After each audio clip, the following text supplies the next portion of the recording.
I'm Stephanie James, curator of the Mott-Warsh Collection and director of MW Gallery, both based in Flint, Michigan. The Mott-Warsh Collection is a privately owned but publicly shared fine arts collection with a focus on art by artists of the African diaspora and others who reflect on it. With education at the core of its mission, the collection lends art to Flint-based public institutions, to nationally touring museums and college exhibitions, and we present educational programs. Today's program is the first in a series of art talks offered in conjunction with our exhibit, Examining Identity Construction, Selections from the Mott-Warsh Collection. That exhibit is currently on view at MW Gallery in downtown Flint, but it's also accessible virtually on our website. The exhibit explores the social and political dynamics of identity and the visualization of African Americans through art by over 30 artists from the collection. Artists such as Emma Amos, Elizabeth Catlett, Camille Billups, Sanford Biggers, Whitfield Lavelle, Kehinde Wiley, and many more. Today, we will be speaking with Los Angeles-based artist Mark Steven Greenfield, whose work is also featured in the exhibit. Examining Identity Construction is organized around three sub-themes. They are everyday people, taking a stand, and confronting racist stereotypes. I'm set up in the latter section here in the gallery with the work of Mark Steven Greenfield behind me. Our programs are normally held before a public audience, but in the gallery, but due to COVID-19, we are speaking with our guest artists remotely and recording the program to be viewed by the public online. Before Mark joins us, I'd like to tell you a little bit about him. Mark Steven Greenfield is a multimedia artist who often works with found materials and images. He is intrigued by the untold stories evoked by old photographs and unidentified people.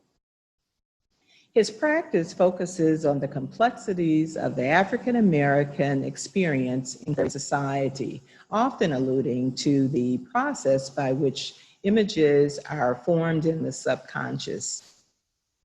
Much of his work examines the history and effects of stereotypical images, minstrelsy, and the appropriation of African American culture. Mr. Greenfield's work has been exhibited nationally and internationally and can be found in major exhibitions and private and public collections. The Mott-Warsh Collection is among them, and I'm delighted to be in conversation with Mark today for today's program. Mark, are you there? Hi, how you doing? Hey, Mark. Good to see you. Good to be with you. So, you know, I start all conversations these days with the question, how are you doing? We got so much going on. How are you? Sincerely. Well, I just came out of preparing for an exhibition, so I've been kind of sequestered for the last 3 months. A lot of time to just focus. So I'm doing pretty good. Yeah. No, I often wonder, particularly for creative people, when things like this, in a situation like this, I mean, not only the virus, but the political climate that we're living in, the effects of global warming. I mean, you're in California, and I wonder, you know, if you're able to still create with these kinds of distractions. You know, does it help you content-wise? Does it creep into your work, or are you really able to remain productive? Actually, I've kind of realized a certain refuge behind doing the work. You get into the zone and you don't really think too much about what's going on around you. We had a little bit of a scare this last week because we were under an evacuation warning because one of the brush fires was very close to the house. So luckily it's kind of moved north now, so that pressure is off of me. Oh, well, I'm really glad to hear that. I'm glad your family is safe. Well, over the remainder of our hour, I'm going to ask you to share some of the experiences and insights that have shaped your development as an artist.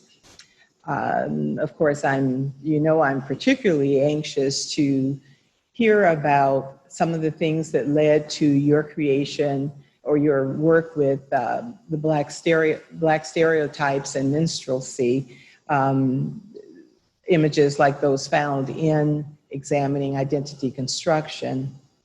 And then I want to hear about new directions, okay. Your most recent body of work. So why don't you begin by taking us through some images of your work? Be glad to. One of the underlying motivations of my work has a lot to do with my spiritual practice. I got involved in a form of meditation in 1973, and I've been kind of faithful to it ever since. It's based on something called the science of creative intelligence. And one of the things that, one of the aspirations is to get to a point of cosmic consciousness. So a lot of the paintings that I did right out of undergraduate had to do with these universal cosmic type of arrangements. These were fairly large canvases, and I actually ran out of room to store them for the most part. It got kind of crazy after a while.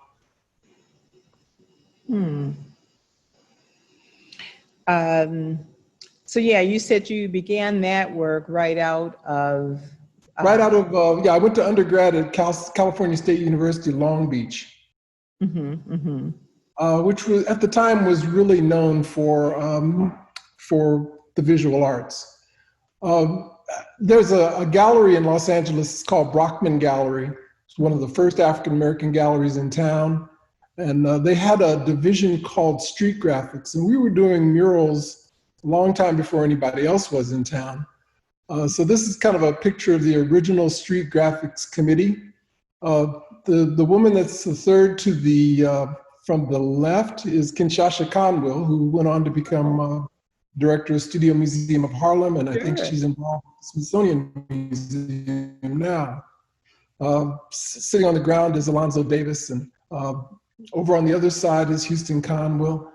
So we would go around town and we'd find a wall that had been graffitied, and we'd just cover it with whatever beautiful we could come up with. Wow, no, that's amazing. And so great to see archival photos like these. I mean, I guess they've become archival now. It's been a couple of decades. Yeah, but, this is in 1976. 76, okay. And when I see photos like that, just to go back for a minute, there always seems to be such a cooperative creative energy at work. I felt like there was a cooperative creative energy at work during that time period, culminating in a lot of collaborative projects.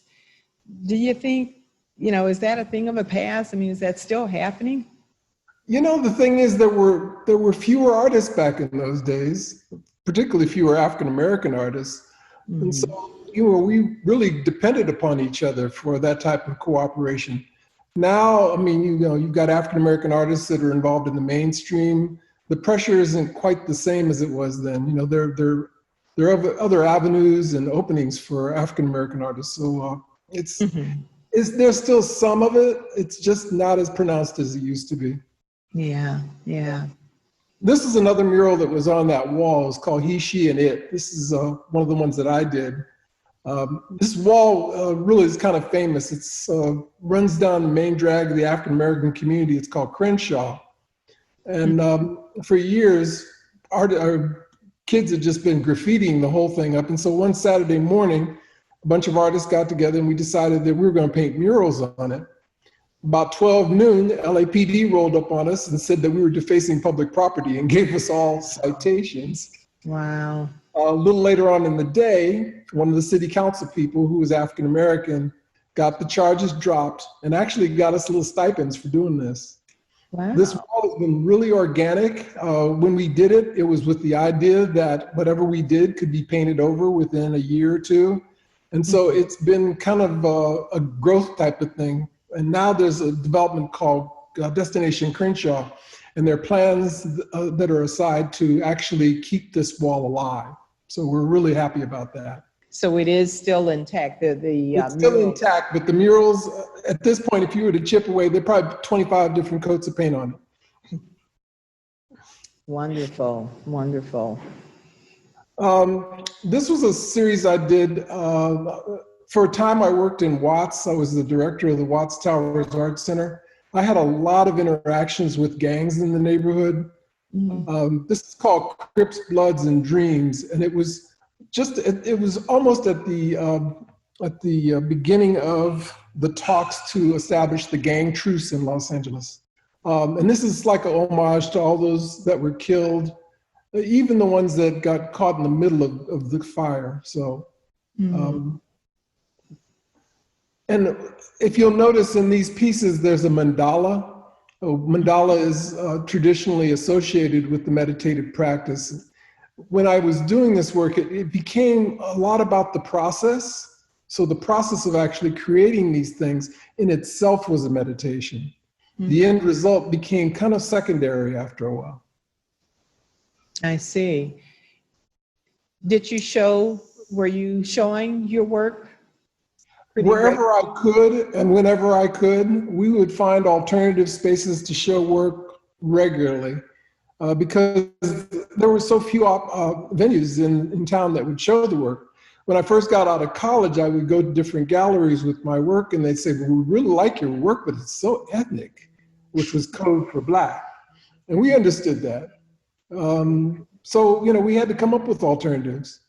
There's a whole generation of artists that really kind of were overlooked because we had such deference to our elders.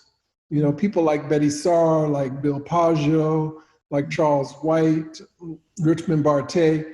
We realized that the pie was pretty small, and we realized that we had to kind of wait our turn. And for some people, the turn never came, and they got frustrated and gave up. Yeah. You studied with Charles White, correct? Yeah, there was a program that was sponsored by the Golden State Mutual Life Insurance Company. It was called Tutor Arts. And on Saturday, they would take art students from the predominantly African-American schools in Los Angeles, and we'd have life drawing classes. Charles White was one of the instructors, John Riddle was another one, and Bill Paggio. And it kind of gave us a leg up. I mean, by the time we got to undergraduate and college, we had a pretty good understanding of the human body. And one of the jobs that I had when I was in school as work study, I was actually doing biomedical illustration for the physiology department. So I understood the muscle systems pretty well. Yeah.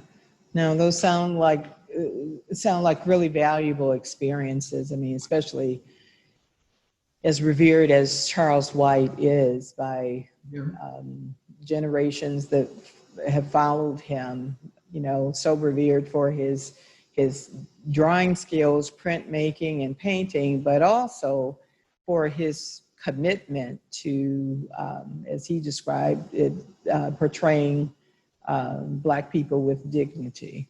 Mm-hmm. And I choose to actually remember him for being a remarkable mentor to so many people.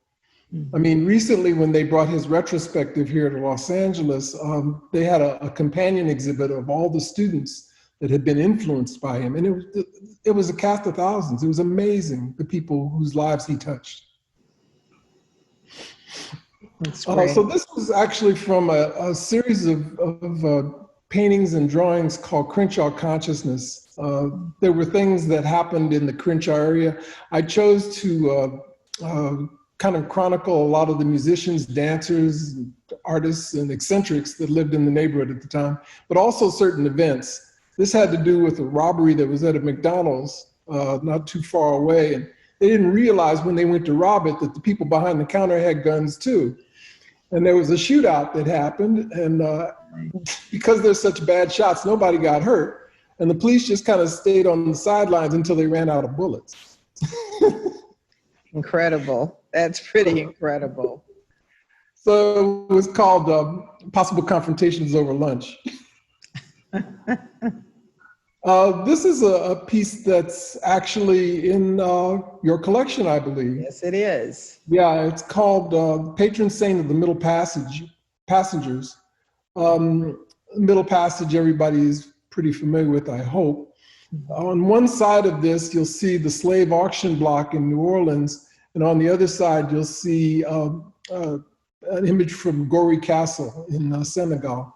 Yeah, the door of no return. Right. And what you can't see very well is actually in the Western Hemisphere and Eastern Hemisphere, and there's the lines that represent the triangle of trade between the two. I just have to, before you leave that image, I just have to ask you one question. You know, whenever we exhibit that work, we always get questions about the what appears to be bones that frame the oval around the vintage photo. Can you clarify that? Are they? Those are definitely bones. Okay, they are chicken bones, but they're actually, it has a lot to do with all the people that are at the bottom of the sea in the Atlantic that were that did not survive the Middle Passage, that were thrown overboard or toppled. It's just it's this, the figure itself is nobody that we can really identify, but she has a certain continence about her that resonated with me, and I chose to make her the patron saint. Wonderful. About the same time that I was working on that series, I started doing genealogical research, and I was able to trace my family back to 1780 with documentation. And people in my family go from blue-black to almost white. This actually turned out to be my grandfather's sister, so my grand aunt. Mostly from the area around Charlotte, North Carolina. Heavily, there were a lot of Native Americans in the family also. Yeah, no, those are beautiful. What led you to working with found objects and photographs in particular? Well, yeah, I'd always admired the work of Betty Saar and what she did with found objects. There was a good friend of mine who just passed away recently. His name was Joseph Sims. He worked with found objects. One of the jobs that I had too, because I've always worked a job to support my ability to make the work, I was working as a display artist with a department store here in Los Angeles. So we had all these tools to work with, and I took advantage of them in all my spare time to make all kinds of things that probably wouldn't have had the facility to make otherwise. But this is a series of church fans. A lot of these are pictures of relatives or pictures of people who knew the relatives. This is Aunt Lizzie. She was kind of a conjure woman in the neighborhood. This is called Solid. It just deals with, there are 3 images in this family, again, dealing with the whole spectrum of colors that African Americans come in. And it kind of resonated with me. The dancers. This is called Hairpiece. It's one of the earliest photographs I found of anybody who actually had an afro or a natural. This is from a series called Sunday Best. Altogether, I did 37 of these fans. Wow. Now, anyone that, knows Black culture, African-American culture, knows the place of church fans that find their way into one's life, or they've encountered them at one point or another. Yeah, when you get the vapors. So this is actually from a few years ago. I kind of brought the fans back. There was a church in Charlotte, North Carolina that was celebrating its 150th anniversary.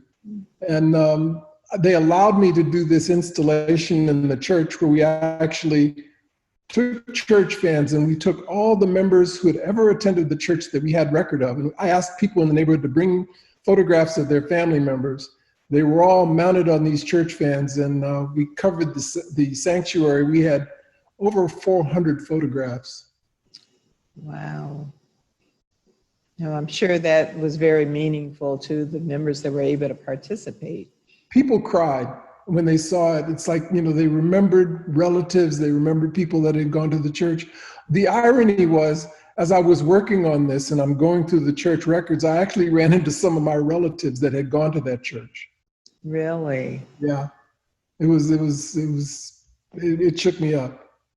Yeah. Well, they definitely hint at the, the ongoing communication between the living world and the deceased ancestors of the spiritual world. This is a very short-lived series that I was doing. It was called Polytricks. It dealt with all the different things that I saw in politics that were kind of awry. It's like We the People, when they wrote that, they really didn't have us in mind. This had a lot to do with the Democratic Party and the fact that they felt that they had a lockdown on African-American votes. And the thing is, at some point you have to cut the strings and say, okay, it's time to show up. If indeed you want our support, you've got to earn it. What year did you do that? Oh, that was in, I want to say 92, 93, somewhere around there. This one was the counter to that, dealing with the Republican parties, is best weather the storm because the elephant can screw you too. Wherever possible, I try to inject a little bit of humor in the work. I was going to say that you apparently have always had a sense of humor, and it comes across irony and sarcasm that comes across in so many of your titles. Really is a joy to come across. Well, I find it's an interesting tool to get your message through to some people. People may be resistant to it, but if you can inject a little bit of humor into it, even if it's self-deprecating, sometimes it can be much more effective than if you just hit them over the head with something solid, Now, starting in 1993, I became the director of the Watts Towers Art Center, which was probably the single most challenging thing in my life. Watts is always been kind of marginalized as far as the city is concerned. They've got this incredible set of sculptures there, but they don't publicize it because they don't want people to go to Watts and see how that neighborhood has been so neglected. So it's, it was a difficult time that was there. The circumstances under which I took over were a little sketchy. And so consequently, I got a lot of resistance from a lot of people in the community when I first got there, and I had to prove myself because they just saw me as being a city bureaucrat. Oh, the Watts Towers is a city-owned facility. That's part of the problem. So it took me a good 5 years to consolidate my influence and get my program together and get people to actually trust me. Yeah. This was actually my predecessor, John Otterbridge, who a lot of people are familiar with. I didn't realize that John Outerbridge had been the director for. John was there for 18 years. Wow. Okay. Prior to him, it was Noah Purifoy. Oh, yeah. Yeah, but that was actually before the city had taken control of it. Of the towns. Yeah. So now we get into the work in question that deals with stereotypes. Mm-hmm. Understand that my meditative practice, one of the things that happens is you do explorations of what exists in the subconscious. And collectively, stereotypical images have existed in the conscious of African Americans, even though oftentimes we don't want to acknowledge it. One of the things that I realized that if you continue to bury something consistently, at some point it'll come out and bite you in ways you have no control over. So I took these images, mostly of white people in blackface, and I overprinted them with text in the form of an eye examination chart in hopes that people would initially read the text before they got into looking at the image. It creates a different context for looking at the image. When I first started doing this work, my mother thought I had lost my mind. She was so resistant to the idea of me working with these things. And I tried for all my might to explain it to her. It took her a good 7 years to really understand what it was that I was trying to do with this. Mm-hmm. One of the things I tell people is that to a large extent, these people that were doing this were appropriating African American culture. And what I was doing was reappropriating the appropriated, which has the effect of actually neutralizing it with some people. Over the years, it's been very interesting because, as I said, my mother's generation, my mother now is 92, they had no place in their life for these things. My children's generation looked at it very differently because they realized that this is an important part of history, but it's not me. Mm-hmm. And so, I always tell people, I say, if you on any level identify with this, then it says something about the work that maybe you need to do. Mm-hmm. As time has progressed, one of the things that I find is real curious is that the work has gained a lot more acceptance with African Americans and less so with white people, because they're looking at it and they're saying, that's about me. And so in a way, the script has been kind of flipped on this. Part of the motivation behind doing it initially was to establish a type of dialogue about subjects that people did not necessarily want to deal with. Yeah. And I've been fairly successful in that. And what I've seen is that there's a younger generation now that is taking these images and doing things with them that I had never imagined in order to elicit the same types of conversations that need to happen. The work is no less controversial. I understand when people have difficulty with it, and I accept that, and I do not make a judgment. Yeah. Well, certainly, I agree wholeheartedly that it is still controversial, and I have to say that it's still difficult for me to absorb the images.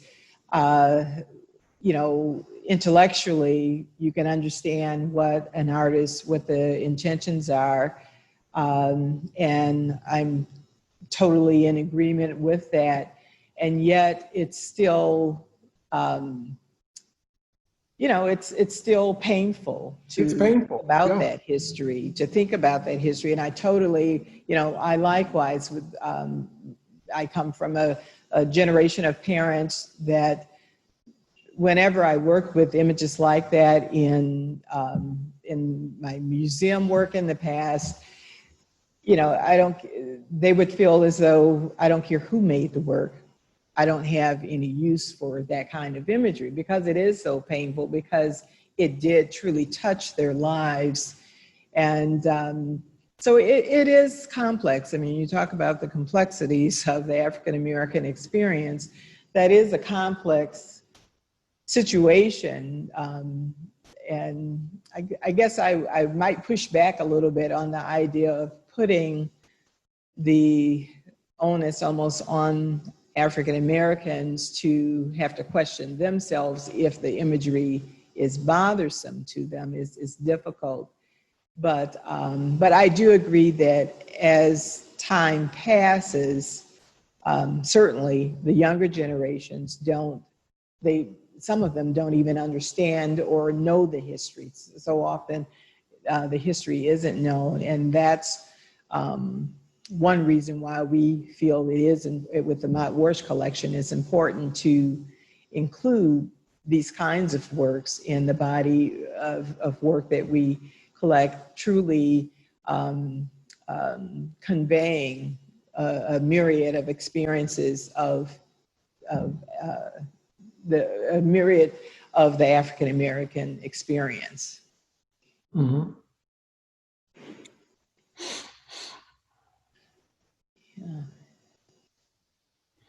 Yeah, I have a collection of probably 200 photographs of white people in blackface. At some point, I'm trying to figure out exactly where to place them.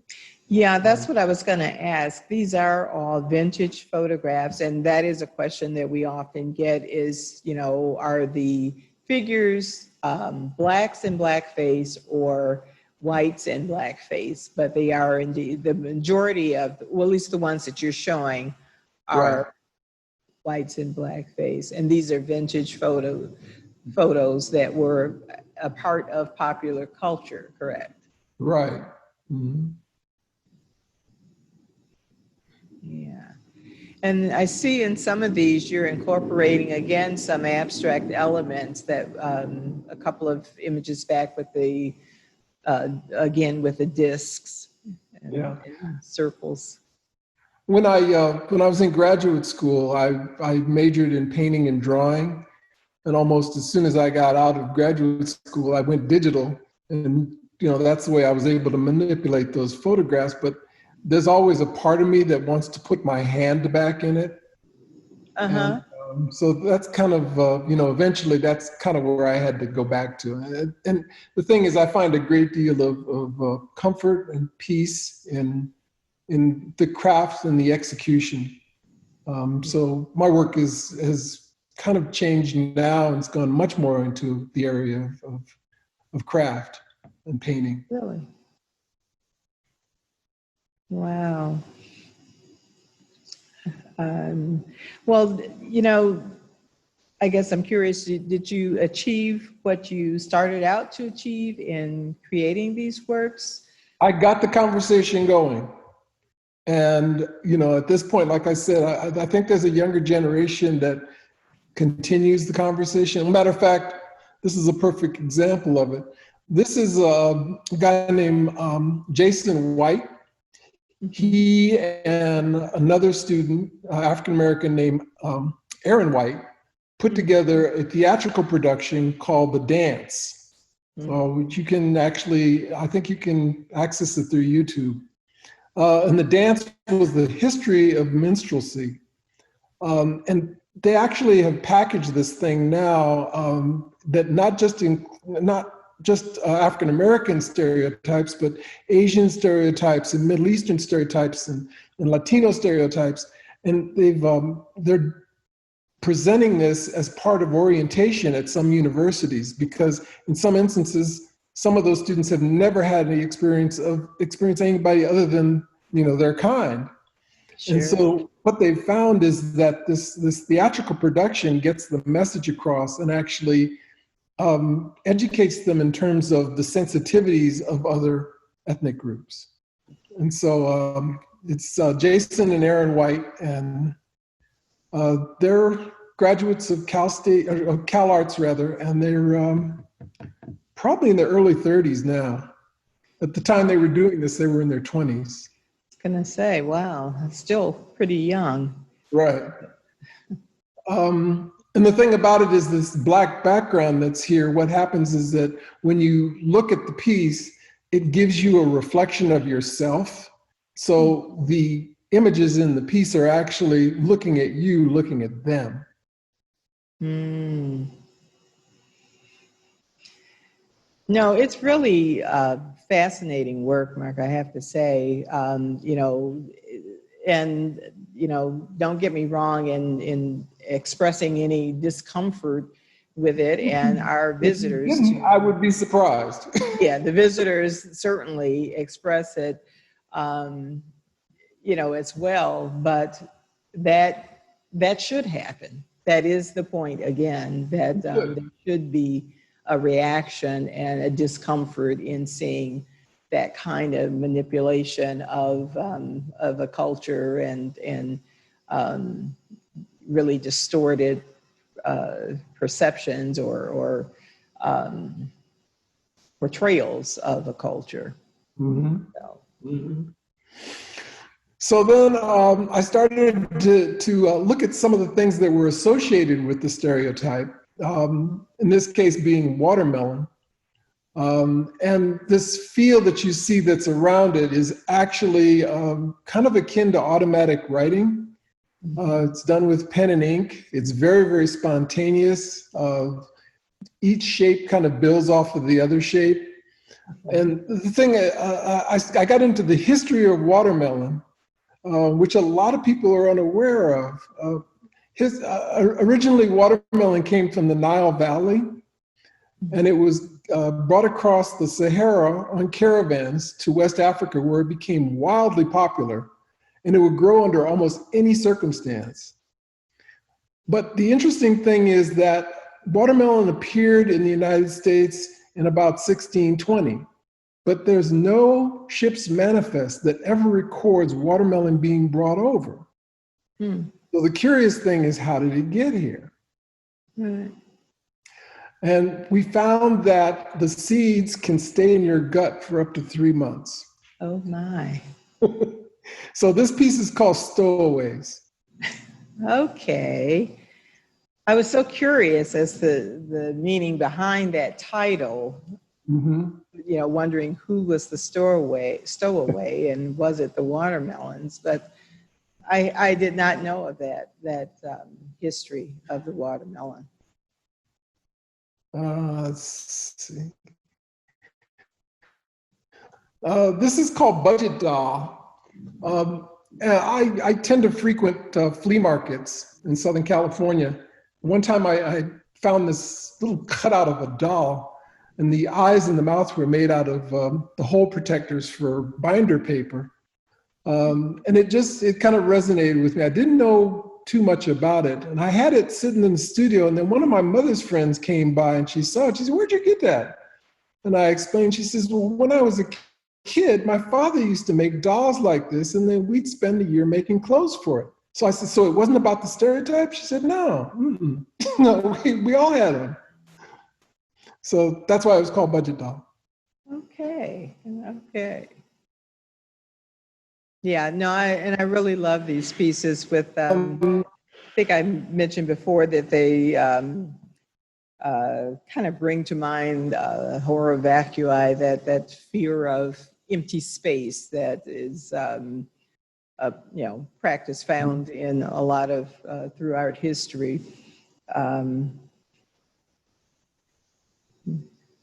Yeah, this really is effective here in terms of creating these patterns that you seem to have an affinity for. right. These, it's interesting, these serve a dual purpose, and it goes back to that whole thing I was talking about before, where the practice actually becomes as important as the final product. When I'm doing this, I go into a zone that's very much akin to meditation.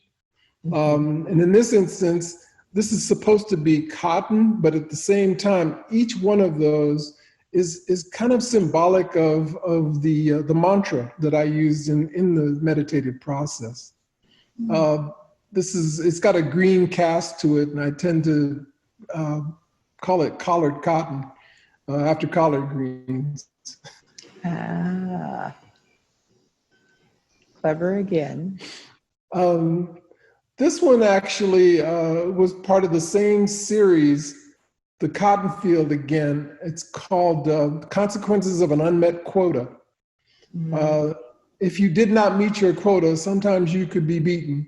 And as a result, blood would be on the cotton. Now, the interesting thing is they couldn't sell cotton that had blood on it.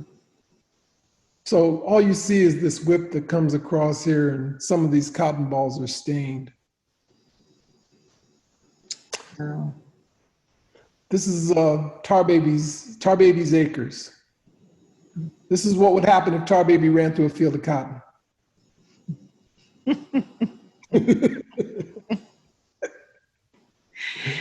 Wicked, wicked. This is Paul Robeson's Othello. Paul Robeson is a figure who I've always had a great deal of admiration for. And the idea of a fist that denotes power, and the power that he had as a personality, kind of really something that I wanted to in some way record. Again, these shapes that you see going up the left side of the piece, they kind of refer to, again, the meditative practice. Okay.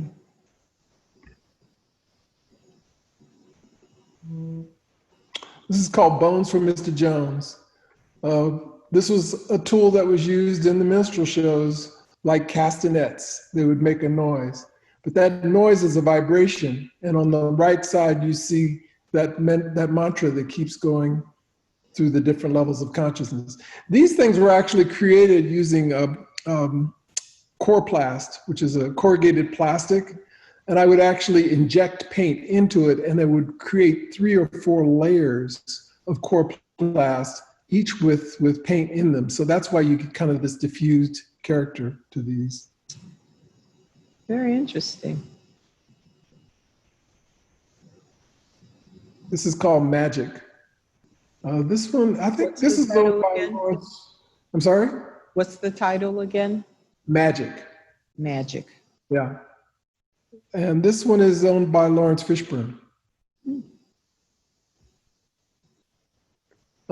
These were untitled pieces in the same series. This, again, these shapes kind of correspond to the idea of either cotton or the mantra. And give us dates on this work again. That was done in between series, so it would probably be about 95, 96, something like that. By 97, I actually started doing these pictures. Stylized, all pen and ink, and actually supposed to represent African Americans who themselves had to put on blackface because they weren't considered black enough. So we're talking about characters like Bert Williams and Robert Walker, and that like. And so it's this is a very short-lived series too. I think I did 8 of these.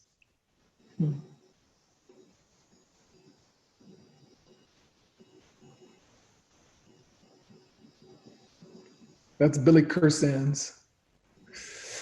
So then I started looking at the more modern characterizations that were used to promote the idea of a stereotype.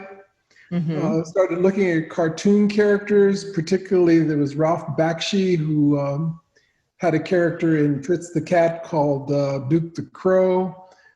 This is from one of the movies he did called Coonskin. It was actually a parody on blaxploitation films. Initially, the NAACP came out against it, and since then they've kind of revised their position on it because they realized that it was a parody on blaxploitation films. So they've kind of reevaluated it.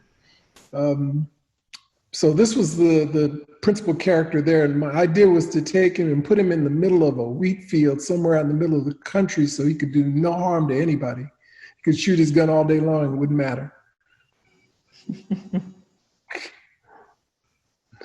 This is called Jabubi, and it's actually a character that Warner Brothers did, modeled after Cab Calloway. So you kind of see the swagger going on there. One of the things about appropriating these cartoon characters is that people say, well, you know, how can you do that? And it's like, you're going to be sued. Most of the movie companies don't want anybody to know they were ever associated with this stuff. So consequently, I've been pretty lucky in terms of any legal action against me for using it. Wow. Okay. Okay. This was a character that I actually came to, I saw him when I was a kid. It's called Professor Scarecrow. It was done by George Powell. You can still see these cartoons on YouTube, mostly under the heading Jasper and the Jam or something like that. Professor Scarecrow was the smartest person in the room, though. He didn't really fit the idea of a stereotype. So I had a lot of admiration for him as a character. I see. These are the crows from Dumbo. Mm-hmm. And this was actually turned into an embroidery. This is Bosco.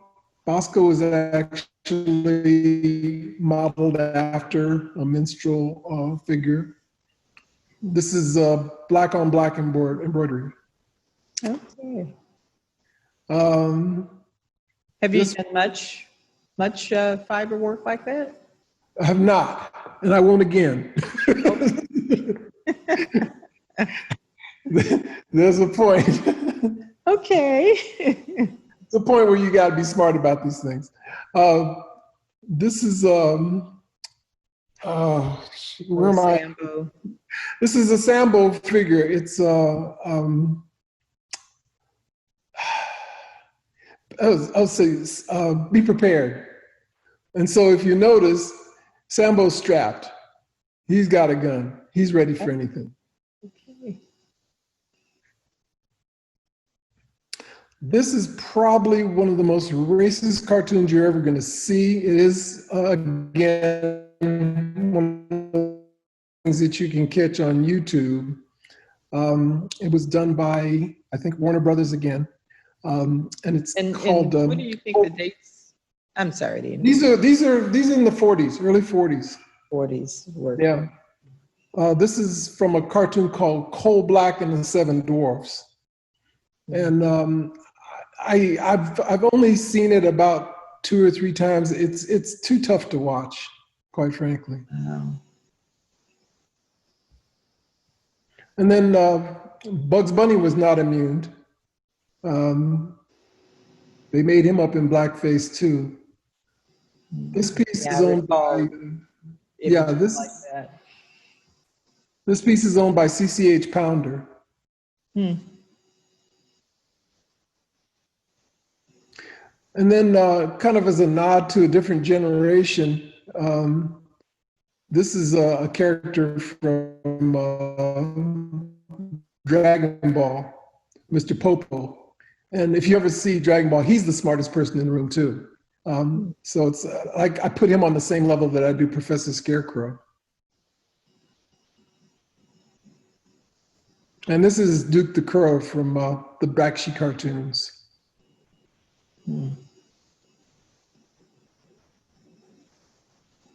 This is a mural that was done. This is, it's called Brer Rabbit Negotiating Solo. Brer Rabbit Negotiating Solo. Solo. He's talking to Tar Baby. Tar Baby's not saying a thing. And some of the abstract graphic elements, I think I remember reading that they're taken from often symbols related to minstrelsy. Do you want to just identify any of the shapes that you... Are you talking about, like in the background, those shapes? Mm-hmm. Yeah, actually, it's not so much taken from minstrelsy. It's the shapes and lines come out of the subconscious. Okay. And the thing is, it's like, you know, the more, like I've been meditating now for close to 47 years. And the more you do it, the clearer the channel is between the subconscious and the source of all creativity. And so, you know, to some degree, these things kind of express themselves in the course of the meditative practice. Okay. The trick is to remember, just like dreams. Yeah. So this is fairly recently, this is about 5 years old. This is called My Country 'Tis of Thee.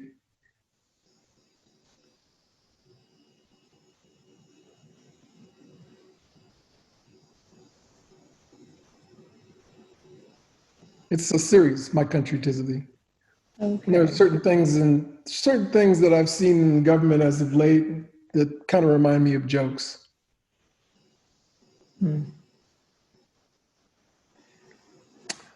That's This a loaded is statement. I'm sorry. Oh, no, no, it is. This is a piece called Class Warfare.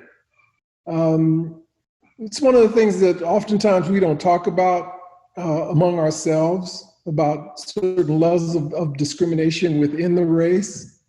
You know, where darker skinned people and lighter skinned people have their differences and they're perceived in a different way. You know, but at the end of the day, we're all going to be in the same boat, you know, so we have to figure out ways to work this out. And like I said, a lot of people don't like to talk about that, but it's something, again, that we need to put on the table and take apart because it has the ability of biting us in ways we have no control over.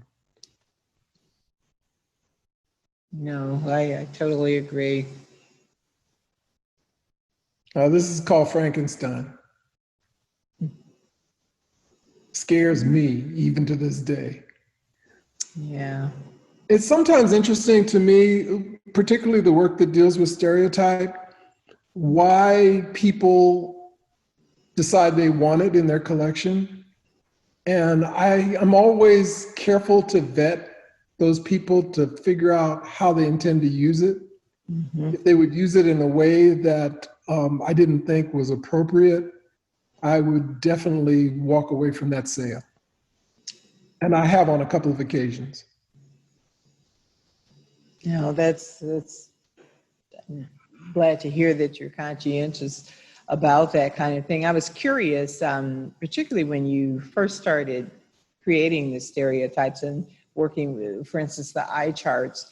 How was that work received by the art world and in galleries? Did you have a distinct gallery were you represented by a particular gallery during that time? Yeah, at the time I was represented by the Steve Turner Gallery. And he put the work in some fairly prominent collections. Yeah, you know, it really stimulated more conversation than sales, and I was okay with that. Mm-hmm. Because that was the intention. See, part of the reason I've always worked a job was to support my ability to do the work without the consideration of whether or not it's sold. Because in some instances, you know, if you know a particular type of work is going to sell, you will make that work and continue to make that work. I've seen artists that have gotten trapped in that. They couldn't do anything else.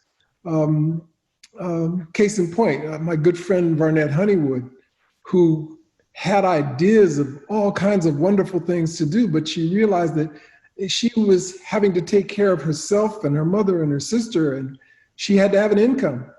Yeah. And so consequently, she was trapped. She could not do anything beyond what it was that she knew was going to sell. You know, so it's an interesting trade-off. I tell my students to this day, it's like, what you're doing is a passion. In order to be true to the passion, you have to find a way to support your ability to do it. And if you're not willing to do that, don't make it a passion. You know? Well, yeah, I mean, that's really an admirable quality and principle that you've adhered to, because it's clear that it takes a powerful conviction to endure all that it comes with working with such controversial subject matter. So it's very clear that it's meant a lot to you. And I suppose at the end of the day, it is about your growth and evolution as an artist, as an individual, that you're that guides your work. Mm. This is a piece from about 4 years ago. This is called Anger Mismanagement. It's from a series called Anger Management. I did 4 pieces in the series. This one is just called Badass. There's a definition in the corner. I'm not going to get into it. But Okay. anyway, it's a commonly used expletive. Okay. And I did some research into it and found out its origins. One of the things that people don't realize is that the second definition for this is actually, it's a jazz term. It's one of admiration between jazz musicians. Oh. Well, of course, you'll have to send me any after the conversation that text there. Yeah. Again, this is anger management. And when I say anger management, sometimes this is my own management of anger. You know, sometimes what you see, you have to figure out a way to express it. You want to do it in a way that may be nonviolent or not disruptive and stuff like that. So I was comparing my anger at the time to a tornado. Mm. Or an explosion.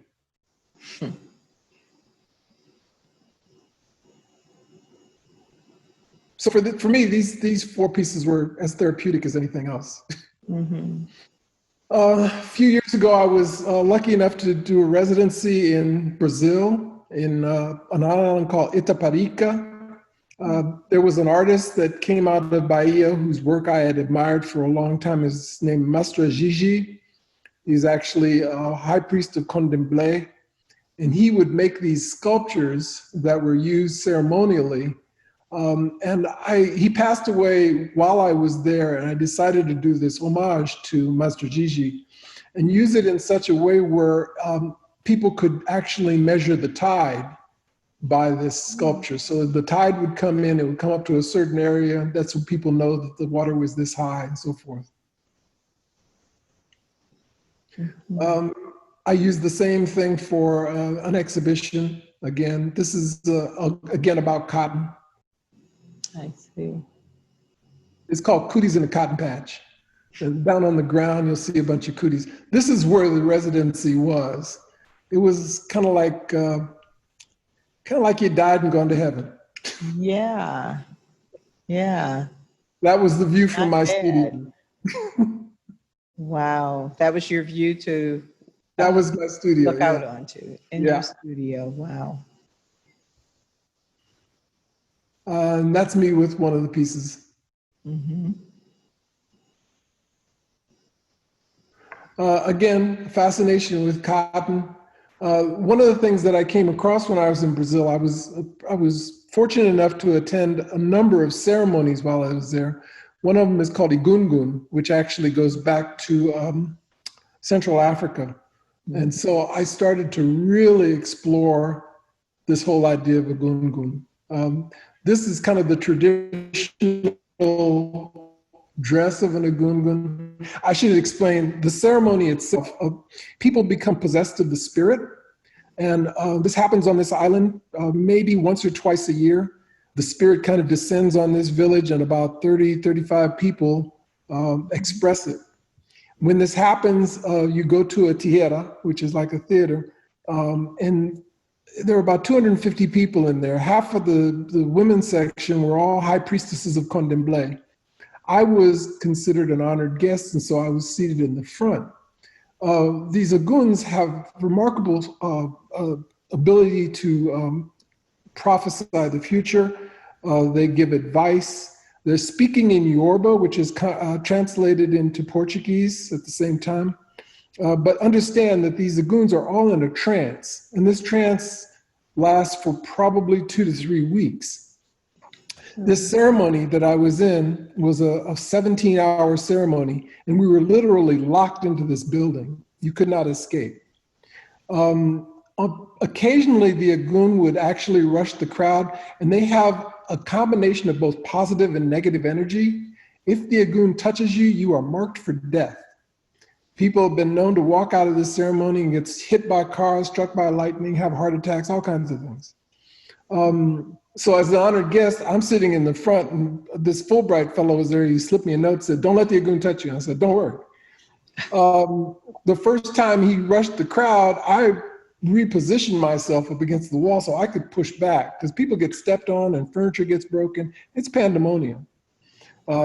Invariably during the ceremony, 2 or 3 people get touched, and they usually go back in the room and start crying inconsolably, because at that point they're a pariah. Nobody wants to deal with you. Nobody even, I mean, you have to leave the island. So I looked at these, I was just fascinated by the idea of lagoons, and I started looking at applications in American society that kind of represent that duality of energy. So this is called the lagoon that saved Florida. Florida's always had its problems, and this happened right on the heels of the Trayvon Martin killing. And so I was kind of calling on a lagoon to both give blessing and at the same time to offer some protection. That's why he's got a gun. Yeah. You know, Mark, these works, particularly these with the lagoons, have a, I could easily see them evolving into a graphic novel of some sort. I mean, have you ever given thought to any of that? Not really. It's too much work. I got to pace myself. Well, they're fascinating, though, because they, I mean, all of the elements that you've included just, you know, prompt all of these different questions about the power of this figure. Yeah, it seems almost like an Afro-futuristic type of superhero of sorts. Ah, maybe that's what we need. Superhero of sorts. Yeah, this piece here it's actually untitled, and it's also modeled after an lagoon, but what I was looking at was the medical industry and how medicine, again, offers, you know, it can do miracles, it can heal you, can do all kinds of things, but the downside of medicine oftentimes are the side effects, which can kill you. Okay. Yes. So for there's so much in our society that has this duality that I kind of focused in on. I don't think I have an image of, oh, I do, yeah. This was about the police. Protect and serve. Mm-hmm. And as you can see here, you've got people that are actually, you know, black, brown, and yellow, and here they're only worth a bullet.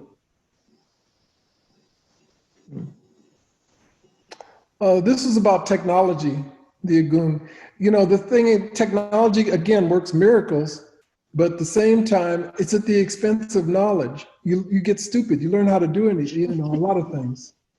So you know, it's necessary. It's you know, it's progress, but at the same time, you have to hold on a little bit to some of the things in the past, or else, you know, you become so dependent on this that you won't be able to operate without it. Right.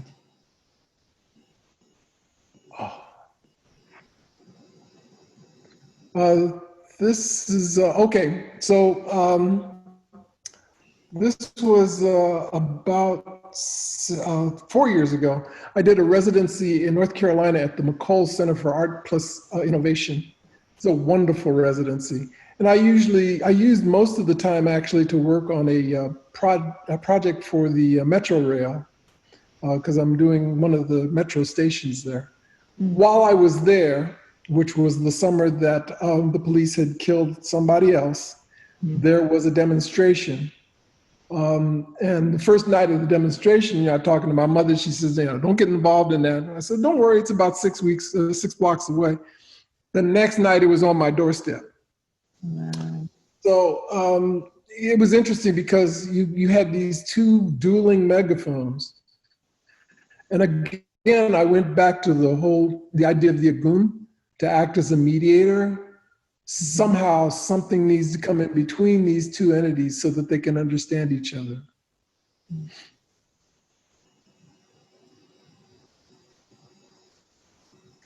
Another kind of, again, gaining knowledge. From time to time, I go into abstraction just because it's a way to loosen up.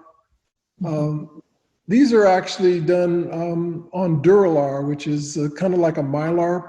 It's translucent. So all the paint is actually done on the back and all the line work is done on the surface. Oh.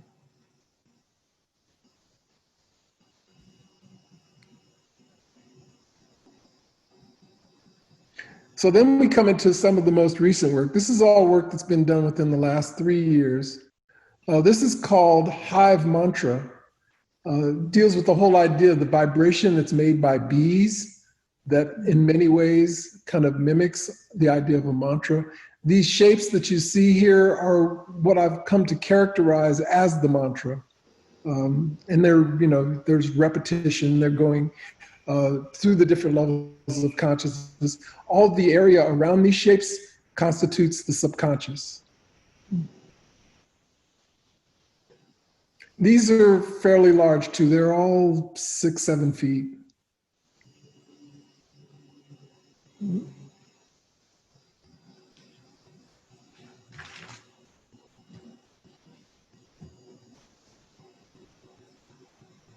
Now this was done last year.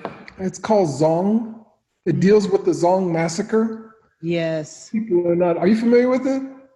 Well, I am as a result of studying some of your work. Ah, okay. Yeah, this was a slave ship that was coming from West Africa, and they realized that they hadn't put enough provisions to take care of the cargo. And so in the middle of the Atlantic, they threw 130 slaves overboard. When they get to Jamaica, they tried to file an insurance claim, and the insurance claim was denied. They went to appeal when they got back to London, and that was also denied. But as a result of the publicity surrounding this massacre, it gave birth to the abolitionist movement in England. And within 12 years, slavery was abolished in England. So this was kind of one of those seminal events that people just kind of dropped off people's radar that actually made a huge impact. Yeah. No, that was a powerful story, a powerful bit of history to learn. Yeah, I'm actually, I'm considering at this point doing one about Igbo landing. I don't know if you're familiar with that. Yeah. Yeah. It's a place in South Carolina where when slaves realized they were going to be slaves, they walked into the ocean and killed themselves. Mm-hmm.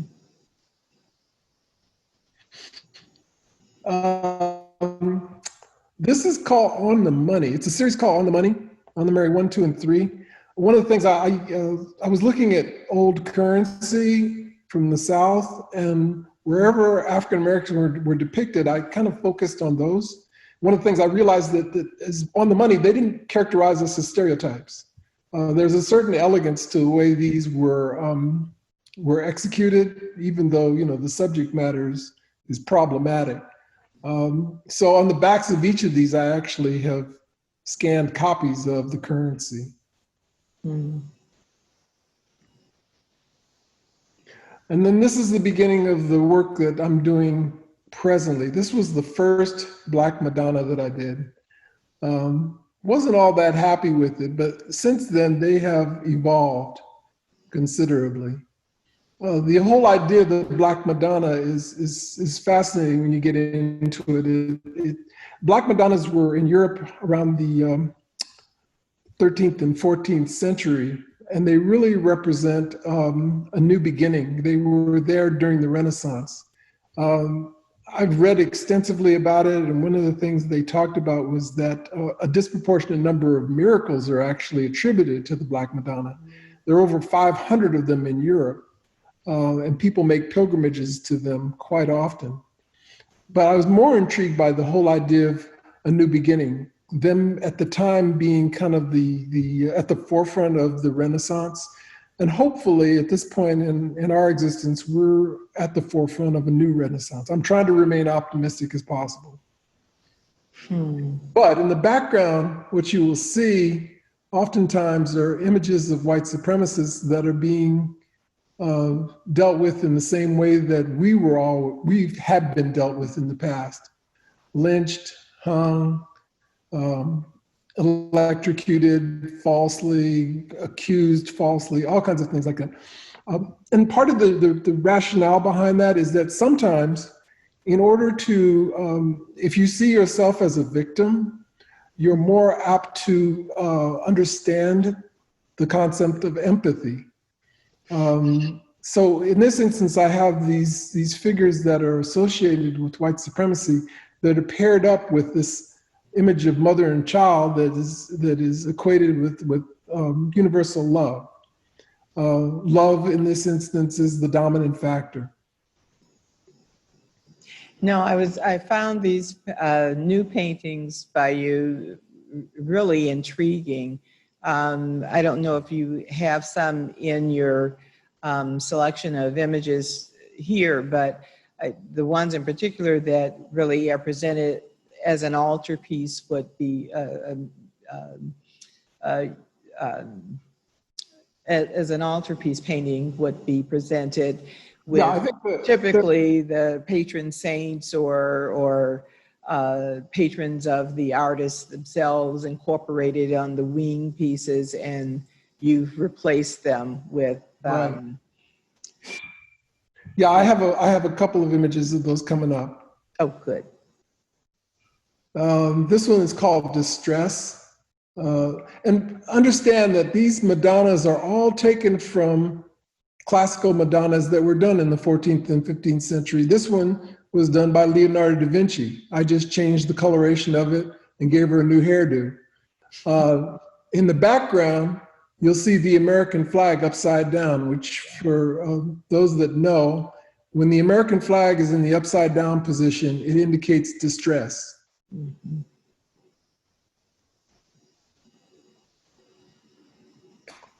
And this piece is called Collateral. I think this is one of the pieces you were referring to. Yes. Yeah. It's modeled after the Pieta, which is in Rome, with, in this instance, Mary holding her child. But it's actually supposed to be, hold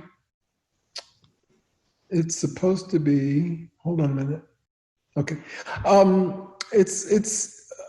We're looking at all the children and young men who were killed as collateral damage in the gang wars between the Crips and the Bloods.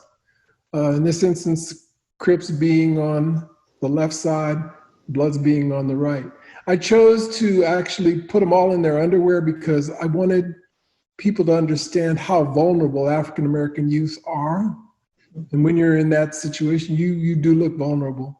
And if you'll notice at the bottom of the mother, there are a bunch of tennis shoes. And these are the shoes of a lot of the people who had been killed because they got caught in the crossfire of these gang wars.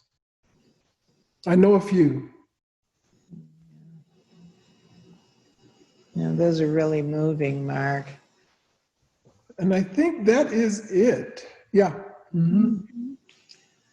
Yeah, and those most recent works, the images, paintings of the Black Madonna are a part of the new show that you have that just yes, correct? Yeah, I had a show that opened this past Saturday. It's called Black Madonna, and the reaction to it has really been amazing. There's a catalog that's being produced. Essay by a guy named Justin Randolph Thompson, who's African-American living in Florence, and he's working with the Uffizi Museum. He's done a series of lectures about Black people's presence in a lot of Renaissance paintings. Mm. Pretty interesting stuff. Yeah, no, there's a lot of work to be done in that area. I'd be very interested in hearing the scholarship that comes out of his study. Yeah. Well, Mark, these have been really great. It's been great to take this walk down your development as an artist in a short period of time. I want to get in a couple of questions from followers of the Mott-Warsh Collection who have been looking forward to this conversation and the opportunity to learn more about your work. And so they've submitted some questions. So let's see, I'm going to pull from the batch. Let's see. Oh, one says, what effect do you think your early years spent outside of the USA as a military child had on your current art practice? Ooh, that's a good one. Who came up with that? Actually, Lina on our staff. It was really interesting. When I was growing up, we lived in Taiwan, and we also lived in Germany. And just about everywhere I went, I was the only Black child there. And so consequently, you know, when we're playing cowboys and Indians, I couldn't be a cowboy. I had to be an Indian. I realized that there was something different about the way I was being treated, but I didn't understand the whole concept of racism until I got back to the United States. You know, I just thought it was different. I didn't even hear the N-word until I got back to the United States. And at that point I had to say, well, what's this all about? When I was in the first grade, I was being taught by Dominican nuns from the Philippines. And so I come home from school, my mother said, well, what'd you learn today? I said, well, I heard the devil was Black. And so the next day my mother went up to school with me and cleaned this nun's clock. It was not pretty. But I think what happened is that as a result, I became very insular.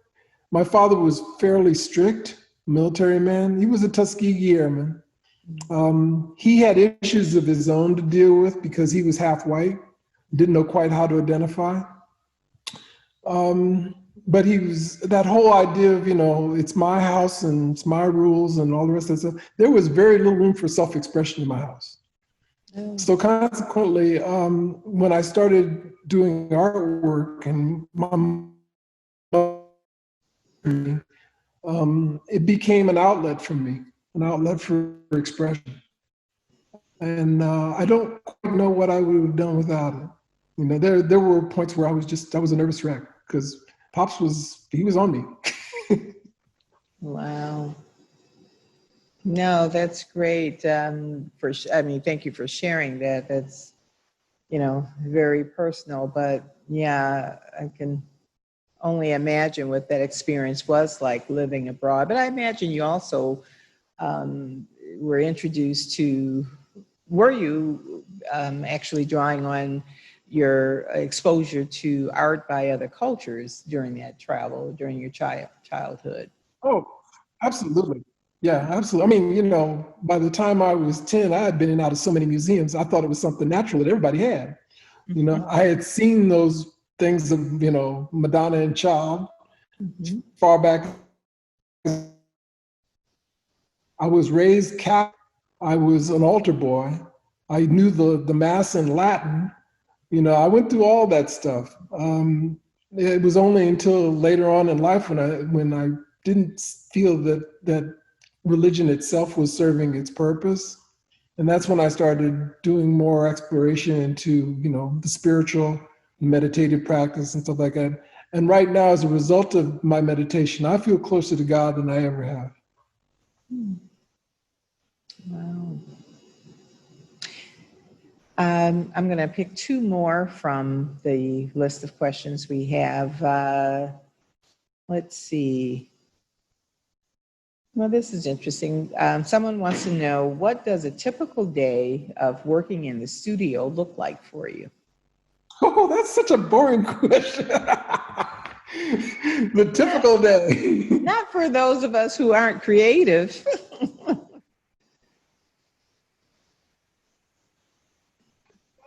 Oh, no, it's just, I'm sorry, I shouldn't disparage the question. It's a good question. It's just, my answer to it will be boring. um, I mean, I start off walking the dog. I come back from walking the dog. I have a cup of coffee. And then I go into the studio and I start working. I look up at some point, my wife will pull my coattail and say, "Have you eaten?" And I will take a break and eat, and then I will go back in the studio and work. And sometimes I will work through what would normally be people's dinners. You know, it's like 7, 8 o'clock, I'm still working. Yeah. When I was younger, I could do it a lot better. When I was working a job, I'd put in 8 hours there, come home, eat, and then go into the studio and work until 3 a.m. And then get up at 7 and go to work. But that was make. It's just a trade-off when you work a job and you're still doing your work. There's some people, you know, I have a great deal of admiration for those people that are purists, but there was just something that called out to me to be a little bit more practical. Are you still teaching? I teach one class, and I've been teaching for 29 years. Wow. Okay. Yeah. Okay. Well, that could lead to this next question then. Who are some other artists whose work you admire? Ooh. Well, first and foremost is probably John Riddle. John And Riddle. I actually, I credit John Riddle for having saved my life. When I was a teen, you know, my mother was raising me by herself, and I was pretty rebellious, and I was getting into a lot of trouble, a lot that she still doesn't know about and never will. The closest she came to finding out was one time I got arrested, and she said, "Keep him," and they said, "We can't, we don't have enough evidence." You know? But John Riddle pulled me to the curb, and he said to me, he said, "You could be a pretty good artist if you live that long." And the thing about it was he knew the people I was hanging out with, and had I continued hanging out with them, I'd either be in prison or I'd be dead. Most of them are. And so it resonated with me because I knew the difference between right and wrong, and I knew what doing the right thing was about. That had been drilled into me by my father. So I made the conscious decision to change at that point. And believe me, the powers that they were trying to pull me back into it with everything they could, and I just resisted. As a result, I really do credit him a lot with me becoming an artist. I wanted to be a teacher like him. And I went back to my old high school to see if I could do it. And I said, "I can't teach these kids. I'll kill one of them." Okay. So I realized I couldn't teach high school. And as I got older, you know, my aspirations were to teach at the university level. And so I was able to do that. The other person would have to be Charles White. Sure. And Bill Paggio to a large degree. And there was another instructor I had. His name was Stuart Allingham, and he was a big influence on me too. He wasn't African American, but he put up with a lot of stuff to teach in an African American school, and because we realized that he loved us, you know, and he wanted us to. So those are about the 4 people that had the most impact on. Oh, I take it. There's one other. I call her my Yoda.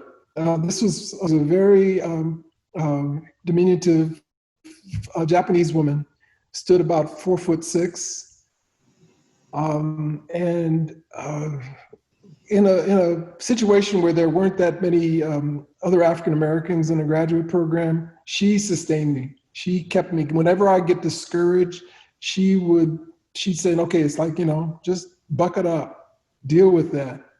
You know, and it's more support than I ever had when I was an undergraduate. When I was an undergraduate, actually, I was in a situation where the teacher told me, there's not enough room in my class for you, so we're going to put you across the hall. So I was literally segregated from the rest of the class. That was a tough one. Well, I'm going to slip in one more. What do you think the role of the artist is in society? Ooh, I like these questions. Where are these coming from? Hey, we've got some great people here in Flint that with inquisitive minds and with art backgrounds too that want to hear from another artist. It's really interesting. If you had asked me that question in the 60s or 70s, I would have said that my responsibility is to the people, you know, because I was down with the people. Mm-hmm. As I got older, I started to realize that I had to break off some of that responsibility for myself and those things that gratify me. I always felt the need to, in some way, try to affect the quality of life, you know, and the ways that I've done it in some instances might have seemed circuitous, but like I said, you know, particularly with some of the more controversial work, it stimulated the type of dialogue that people might not otherwise have. Mm-hmm. And so from that standpoint, I felt it was successful. Mm-hmm. So I think, you know, as time has gone on, the role has become much more about what can you do to impact the quality of life, get people to see things in a different way, to maybe shake them up a little bit, maybe make them a little uncomfortable. And the fact that they're comfortable, again, goes back to the idea that possibly there's some things that they need to work on. Well, Mark, I think we're just about out of time. And I want to thank you again for making time to speak with us about your work. This has just really been wonderful to be able to get even more background and more insight into your background and influences. If things get right in the world, I hope, especially before January 23rd, 2021, I hope you might consider coming to Flint to see this exhibit, Examining Identity Construction, selections from the Mott-Warsh Collection, and to just visit with the people of this great city. For those who are in our viewing audience, I also invite you to please visit the exhibit, which is on view in MW Gallery in downtown Flint through January 23rd, 2021, but also accessible virtually on our website. Our website address is m-wc.org. And be sure to visit us also on social media. I want to thank you again. It's been really wonderful to be able to chat with you like this. Same here. Okay. All right. Talk to you soon. All right. Bye. Bye-bye.